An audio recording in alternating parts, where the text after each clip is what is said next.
Hi welcome back to my channel. ഇന്ന് ഞാൻ വന്നിരിക്കുന്നത് നമുക്കൊരു ഫ്രഷ് ഫ്ലവർ വെച്ചിട്ടുള്ള ഒരു കേക്ക് ഡെക്കറേറ്റിംഗ് ഐഡിയാസ് ആയിട്ടാണ്.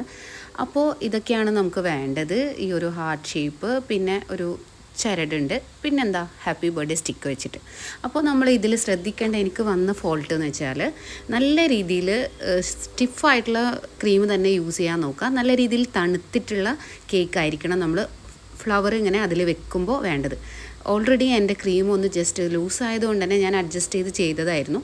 ബട്ട് ഇതിങ്ങനെ വെക്കുന്തോറും ക്രീം ഇങ്ങനെ ഇതിലേക്ക് വന്നിട്ട് എല്ലാം എന്താ പറയുക തട്ടിപ്പറഞ്ഞ് വീഴുന്നുണ്ടായിരുന്നു കേട്ടോ. അപ്പോൾ ഞാനിതൊക്കെ അയച്ചു മാറ്റി പിന്നെയും ഞാൻ സെറ്റ് ചെയ്ത് ക്രീമൊക്കെ വേറെ ചെയ്തിട്ട് എടുത്തിട്ടുള്ള കേക്കാണിത്. അപ്പോൾ ഈ കാര്യങ്ങളൊക്കെ ഒന്ന് ശ്രദ്ധിക്കുക. അപ്പോൾ ഇത്രയുള്ളൂ വീഡിയോ ഇഷ്ടപ്പെട്ടാൽ ലൈക്ക് ചെയ്യുക. അതുപോലെ ആദ്യമായിട്ട് എൻ്റെ വീഡിയോ കാണുന്നെങ്കിൽ ഒന്ന് സബ്സ്ക്രൈബ് ചെയ്ത് സപ്പോർട്ട് ചെയ്യണേ. അപ്പോൾ പുതിയ വീഡിയോസൊക്കെ ആയിട്ട് നമുക്ക് വീണ്ടും കാണാം.